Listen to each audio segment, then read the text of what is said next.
오늘 본문의 말씀은 바울이 이 비시디아 안디옥이라는 곳에 가서 안식일 날 회당에서 설교를 하고 났는데, 그 설교를 듣고 난 모였던 많은 사람들의 반응이 오늘 본문에 기록이 되어져 있습니다. 바울이 설교를 마치고 나오자 거기에 모였던 많은 사람들이 바울에게 이렇게 부탁합니다.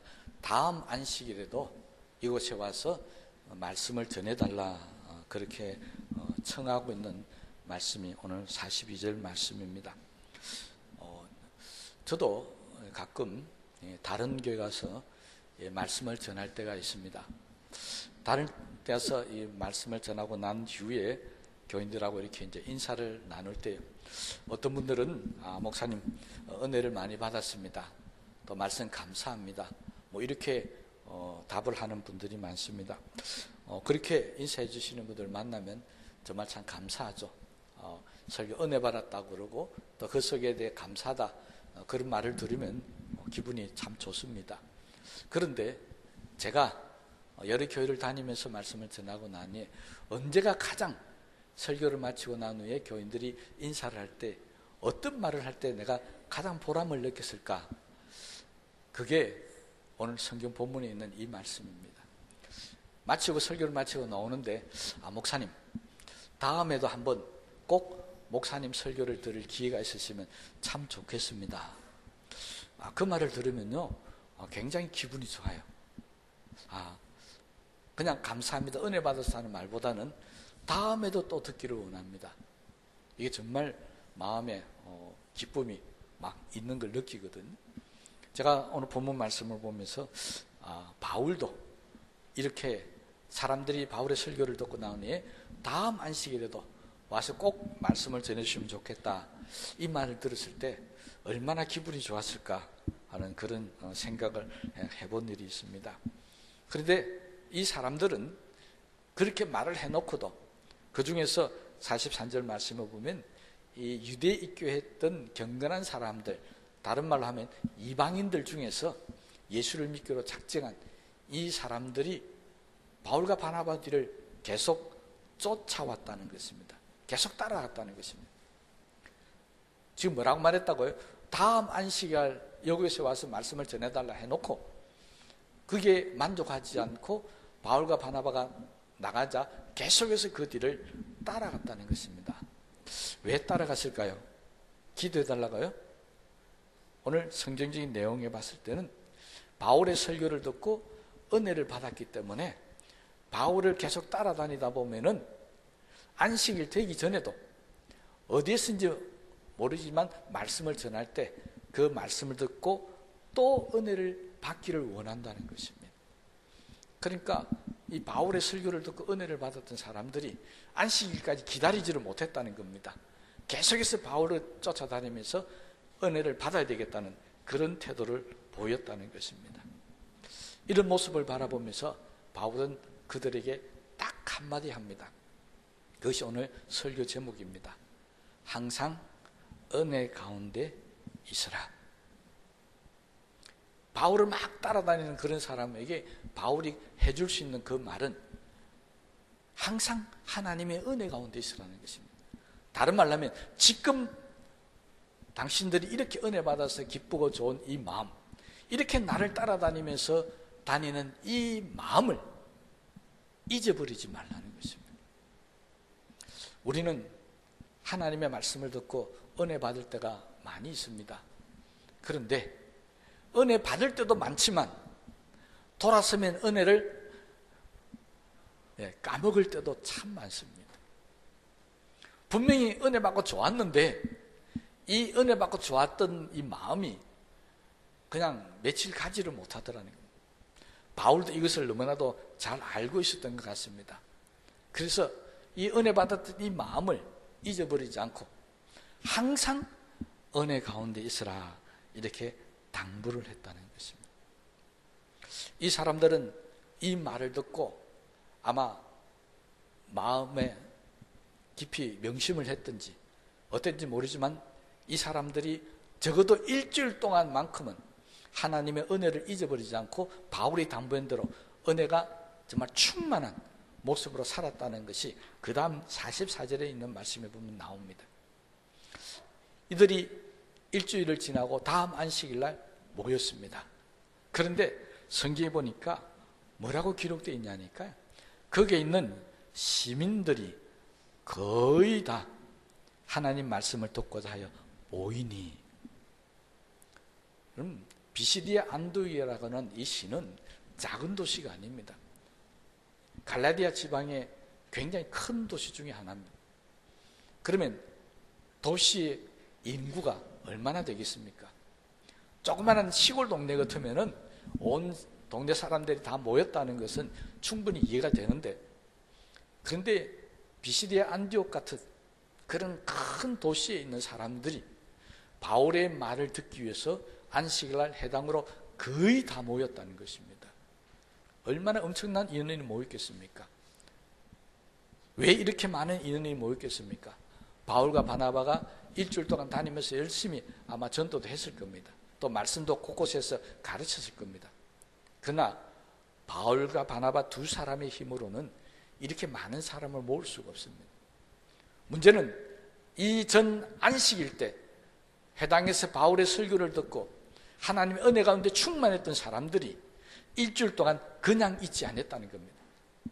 온 동네방네 다니면서 사람들에게 바울의 설교를 들었던 이야기를 전하고 은혜 받았던 이야기를 전하고, 당신들도 다음 안식일 날 나와 함께 가보자, 바울이 어떤 말씀을 전하는지 같이 한번 들어보자라고 강요를 했기 때문에 온 시민 사람들이 다 거의 다 모였을 정도로 그렇게 동원이 될 수 있었다는 것입니다. 성경은요, 우리에게 은혜 받은 증거가 뭐라고 말씀한 줄 아십니까? 은혜 받은 사람은 그냥 가만히 있지 못하더라는 것입니다. 온 동네를 돌아다니면서 내 받았던 은혜를 전하고 나와 똑같은 은혜를 받기 위해서 하나님 앞에 데리고 나오는 것이 은혜 받은 증거였습니다. 초대교회에 일어났던 은혜 받은 증거는 그거였습니다. 우리는 어떻게 합니까? 좀 전에 말씀드린 대로 은혜 받은 증거는 말 한마디로 끝입니다. 설교 마치고 딱 넣으면 어떻게 한다고요? 목사님 은혜 받았습니다. 여기서 끝입니다. 나가서 전한다든지 자기 은혜 받았던 것을 다른 사람들에게 알린다든지 이런 일이 거의 없었다는 것입니다. 그런데 이 비시디아 안디옥에 있던 사람들은 달랐습니다. 그 은혜 받은 증거로 모두 나가서 그렇게 온 사람들을 모아서 하나님의 말씀을 듣게 만들었다. 이것이 바로 은혜 받은 증거였습니다. 정말 우리가 하나님의 은혜를 받으려고 내가 하나님의 은혜 받은 사람이라고 하는 것을 사람들에게 드러내려면 이 같은 역사가 일어나야 하는 것입니다. 여러분, 정말 여러분들이 주일날 하나님 앞에 나와서 은혜를 받습니까? 그러면 적어도 바울처럼 이렇게 말하면 목사님이 바울이 아니지 않습니까? 그러면 저는 정말 할 말이 없습니다.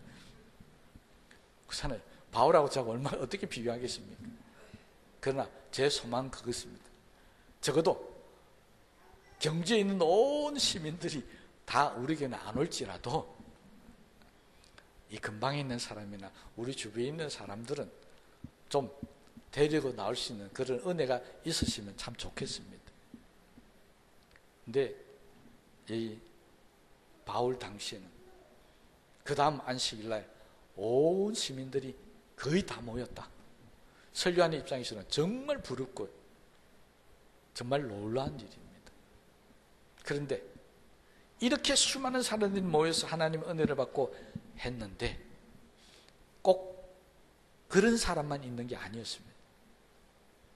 여기에 말씀에 보면요, 똑같은 말씀을 들었는데 어떤 사람은 은혜를 받고 그렇게 나가서 많은 사람들을 전도해서 데리고 왔지만은 어떤 사람들은 바울을 비난하고 비방하고 심지어는 박해까지 했다라고.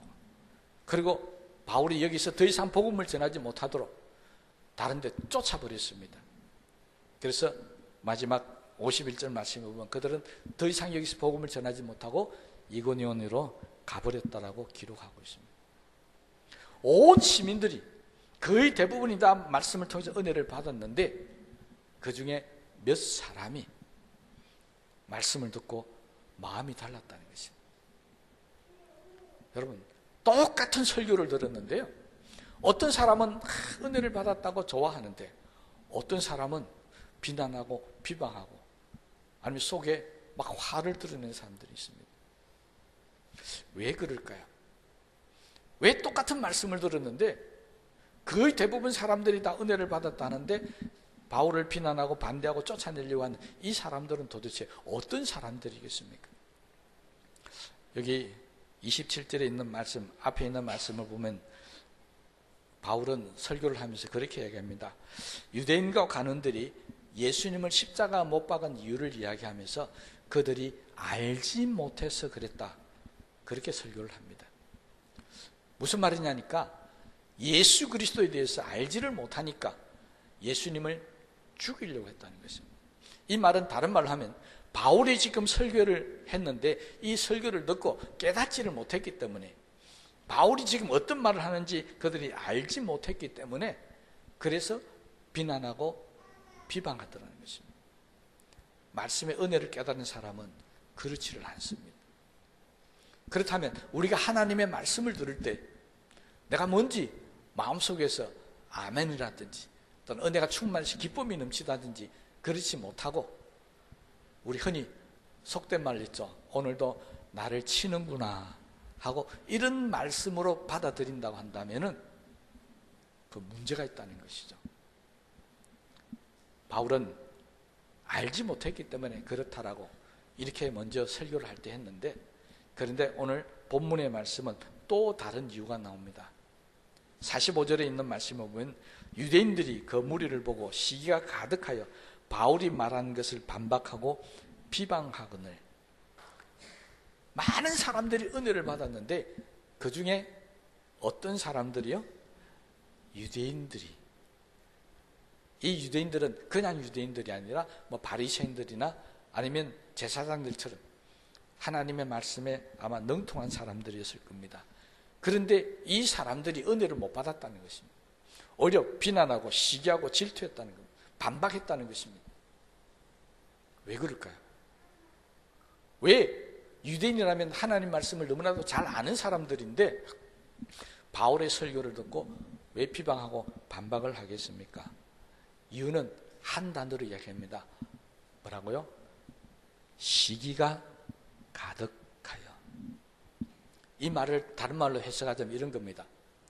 바울이 설교를 해서 온 사람들이 은혜를 받고 좋아하는 것이 배가 아팠다는 겁니다. 질투했다는 것이죠. 그러면 누가 설교해서 사람들이 은혜를 받으면 이 사람들이 좋다고 하겠습니까? 자기가 설교할 때, 자기가 하나님의 말씀을 가리키고 설교할 때 사람들이 바울의 설교를 들었던 사람처럼 막 좋아하고 은혜가 받고 자기를 돌돌 따라다니시면 이 사람들이 비난했겠습니까? 아니죠. 바로 시기라는 말이 그런 말입니다. 똑같은 말을 전해도 내가 전할 때 은혜 받으면 기분이 좋고 다른 사람이 전할 때 은혜를 받으면 기분이 나쁘다는 것입니다. 이걸 설교가 아닌 우리 하나님의 일로 다시 한번 바꿔서 생각해 보십니다. 내가 하나님의 일을 하고 내가 교회 일을 해서 결과가 좋게 나오면 기분이 참 좋은데 다른 사람들이 일을 해서 사람들이 좋아하고 박수치고 야 잘했다 칭찬하면 내가 내 마음속에 박수가 안 나오고 시기가 질투가 나온다면 그건 잘못된 것입니다. 왜 꼭 내가 해서 잘 되어야만 기분이 좋고 남이 해서 잘 돼서 좋은 결과가 나오면 기분이 나쁩니까? 왜 시기하고 질투해야 됩니까? 이건요 교회 안에서만 있는 일이 아닙니다. 여러분들이 있는 직장이나 학교나 많은 사람들을 만날 때 똑같이 나타나는 현상입니다. 내가 해서 잘 되면 좋은 것이고 남이 해서 잘 되면 시기, 질투가 일어나더라는 것입니다. 그래서 이 중에 일부가 내가 하지 않았기 때문에 바울이 했기 때문에 시기하고 질투하면서 결국은 바울을 쫓아야 되겠다고 그렇게 결심을 했다는 것입니다. 이렇게 시기하고 질투해서 비방하지만 46절 말씀을 보니까 바울과 바나바는 끄떡도 하지 않습니다. 바울과 바나바가 담대히 말하여 이르되, 그럼 뭐 했다고요? 아무리 비난하고 방해도 그들은 담대하게 계속해서 하나님의 말씀을 전했다는 것입니다. 이 말씀은요, 하나님의 일을 하는 사람들은 담대해야 한다는 것입니다. 무엇에 담대해야 한다고요? 남이 시기하고 질투하더라도, 남이 비난하더라도, 비방하더라도 하나님 일을 하는 사람은 그게 흔들리면 안 됩니다. 담대하게 내가 해야 할 일, 내가 전해야 할 일을 해야 한다는 것입니다. 그런데 우리들의 문제는 뭡니까? 남들이 조금만 싫은 소리 하면 안 합니다. 경상도 말로 때리 샤피라 안 합니다. 비난, 비방 안 해도, 알아주지 안 해도요, 칭찬 안 해도 이미 마음이 삐뚤어집니다. 내가 이 무더운 날씨 이렇게 고생하는데 나보고 수고한다, 잘한다 소리 한마디도 안 한다. 그래서 삐지는 사람이 얼마나 많은지 모릅니다. 우리의 문제는 바로 조그마한 반대나 비난이나 마음 상한 일이 생기면 그냥 넘어지고 쓰러지더라는 것입니다.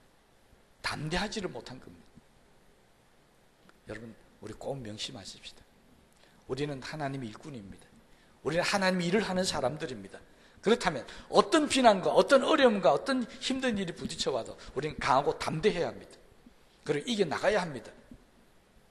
그것 때문에 넘어지거나 쓰러지면 그건 다른 말로 하면 믿음이 없는 사람이라는 것입니다. 앞으로도 우리들 가운데 어떤 일이 생길 줄 모릅니다. 우리가 주의를 할 때 어떤 반대에 부딪히고 어떤 비난을 당할지도 모릅니다. 그래도 결코 뒤로 물러서지 마시기 바랍니다. 하나님은 우리에게 분명히 말씀하십니다. 뒤로 물러서는 자는 나를 기쁘게 하지 않는다고 그랬습니다. 그러니 우리가 이 바울과 바나바처럼 어떤 문제가 오더라도, 어떤 고난과 역경이 오더라도 우리는 내가 맡은 일들을 잘 감당해야 합니다. 바울이 이렇게 강하고 담대하게 말할 수 있었던 이유가 뭔 줄 아십니까? 47절 그 다음 말씀에 나옵니다.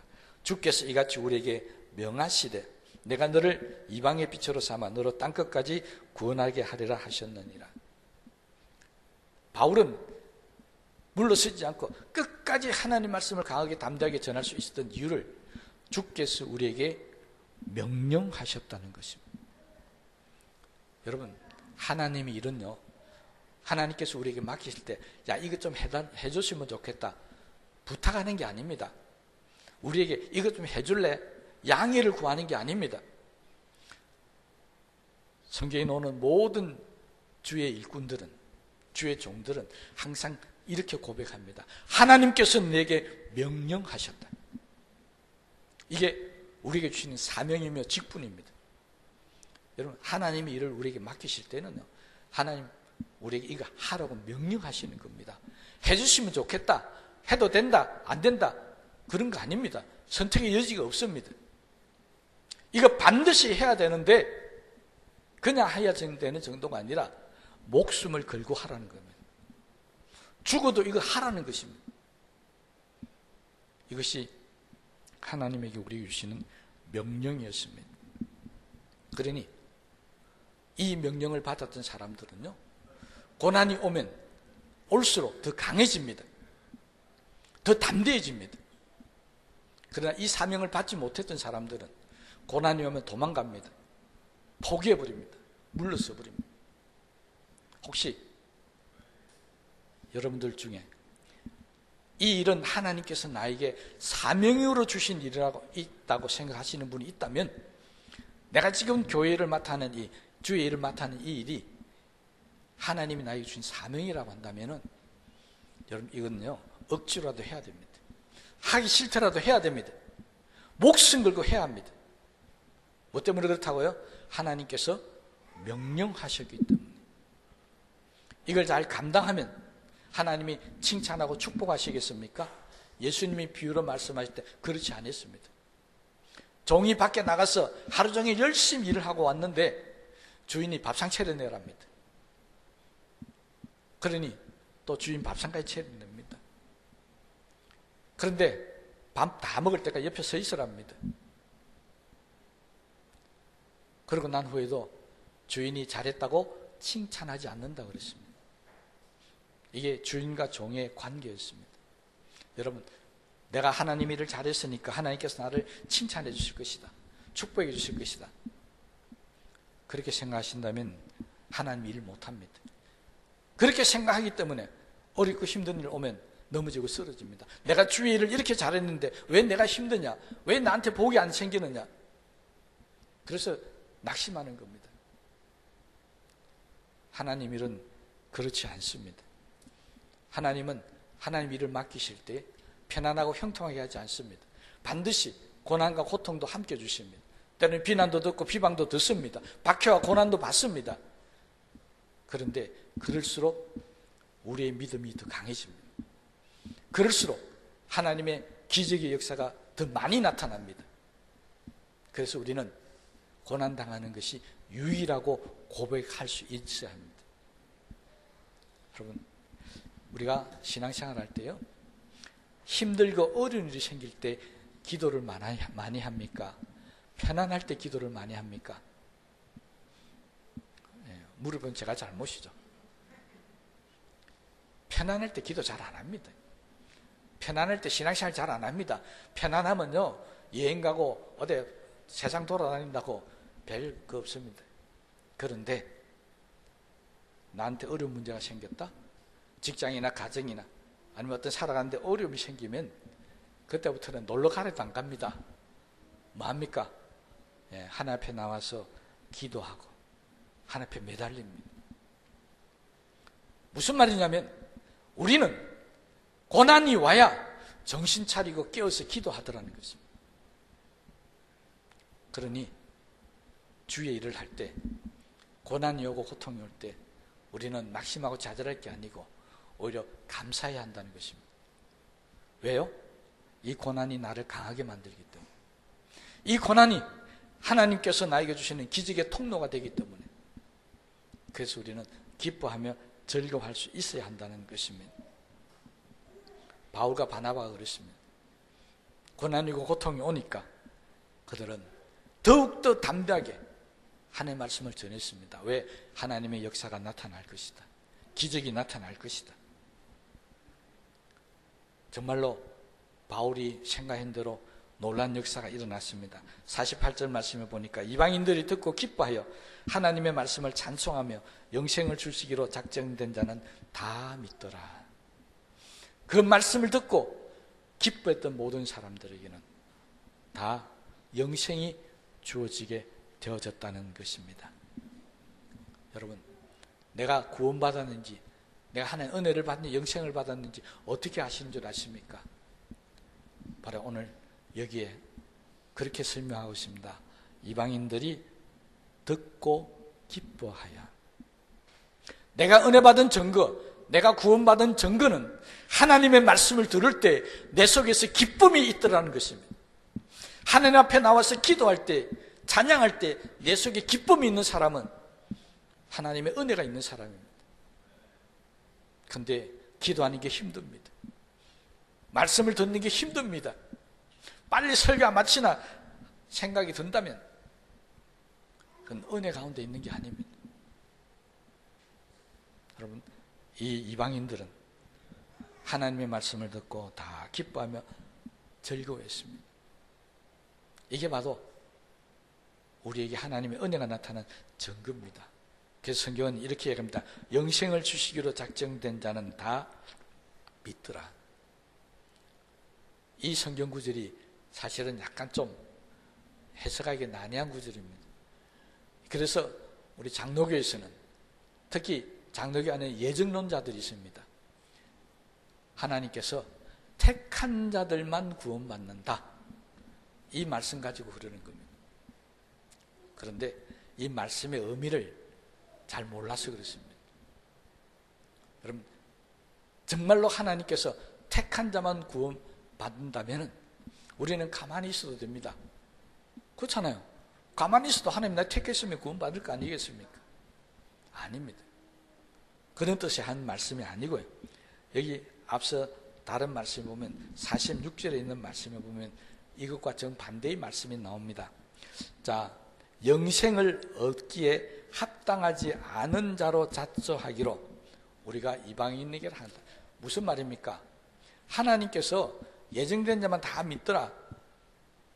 그게 아니었다는, 그런 의미를 했던 이야기가 아니었다는 겁니다. 위에 먼저 나온 말씀은 영생을 얻기에 합당하지 않는 자, 이렇게 얘기합니다. 무슨 말이겠습니까? 하나님이 영생을 주시기로 했는데 그게 합당하지 않더라는 겁니다. 다른 말로 하면 예수님을 안 믿더라는 것입니다. 이 말은 이방인들이 말씀을 듣고 구원받게 된 것은 바로 믿음으로 예수 그리스도를 고백했기 때문에 가능한 것이지, 유대인들처럼 예수님을 하나님의 아들로 인정하지 않으면 영생 얻기에 합당하지 않다는 것입니다. 그러니 구원의 조건은 딱 하나입니다. 선택받았니 안 받았니가 아닙니다. 구원의 조건은 내가 예수 그리스도를 구주로 영접하느냐 안 하느냐, 이것이 구원의 조건이라는 사실을 다시 한번 확인하시기를 바랍니다. 예수 그리스도가 하나님의 아들이며 우리의 구원주로 믿는 사람들은 말씀을 들을 때마다 기뻐하며 즐거워합니다. 예수 이름을 들을 때마다 기쁨이 넘치더라는 것입니다. 그런데 구원받지 못한 자들은 예수 이름을 들으면 화가 납니다.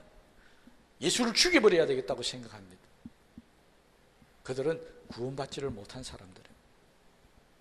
여러분 귀에 예수 이름이 귀에 거슬립니까? 그러면 구원받지 못한 자입니다. 예수 이름을 들을 때마다 내 마음에 기쁨이 넘치고 감사가 넘치다면 여러분은 구원받은 사람입니다. 여러분 마음에 예수 이름이 기쁩니까? 마음속에 다시 한번 확인해 보시고 오늘 이 시간에 이 말씀대로 듣고 기뻐하는 역사가 꼭 있게 되시기를 바랍니다. 그래야 영생을 주신다고 했어요. 바울의 설교는 바로 병을 고치는 설교가 아니었습니다. 바울의 설교는 우리를 복되게 하고 풍성하게 만드는 설교가 아니었습니다. 바울의 설교는 듣는 모든 사람들에게 영생을 줄 수 있는 말씀이었습니다. 저도 간절히 소망합니다. 제가 전하는 이 말씀이 여러분을 복되게 하고 건강하게 하고 풍요롭게 하면 참 좋겠지만, 그보다 더 중요한 것은 제가 전하는 말씀이 여러분에게 영생을 주시는 말씀이 되면 소원이 없겠습니다. 여러분, 우리도 말씀을 들을 때마다 나에게 영생을 주시는 말씀으로 받아들이시고 믿고 기뻐하는 아름다운 역사가 있게 되시기를 바랍니다.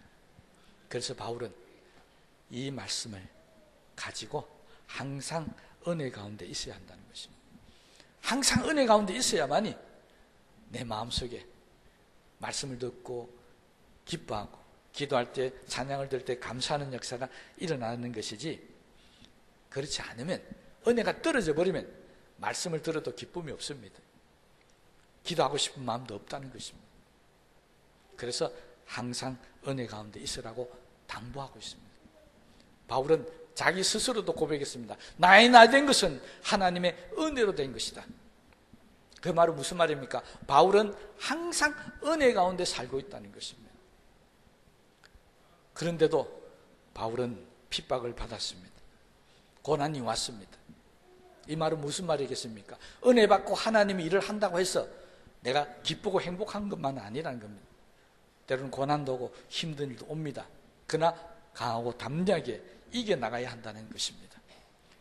바울이 결국은 견디다 못해서 이고니온으로 갔다고 아까 말씀드렸습니다. 그런데 갈 때 모습을 보면 바울이 실패해서 갔는지 성공해서 갔는지를 알 수 있습니다. 마지막 52절 말씀 다 같이 한번 하시다. 시작. 제자들은 기쁨과 성령이 충만하더라. 도망간 사람이라면 낙심하고 좌절해서 가야 됩니다. 실패했다라고 울면서 가야 합니다. 그런데 바울과 제자들은 이고니온으로 가면서 기쁨과 성령이 충만했다고 했습니다. 이 말은 성공하고 간다는 것입니다. 이 말은 비시디아 안디옥에 있는 많은 사람들에게 영생을 주고 간다는 것입니다. 그래서 바울은 기뻤습니다. 성령으로 충만했습니다. 여러분, 항상 은혜 가운데 있는 증거, 내게 기쁨이 있습니다. 성령의 충만함이 나타납니다.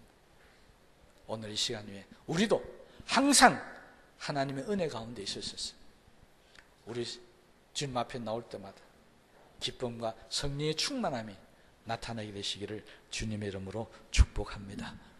우리 말씀을 생각하시면서 기도하시겠습니다.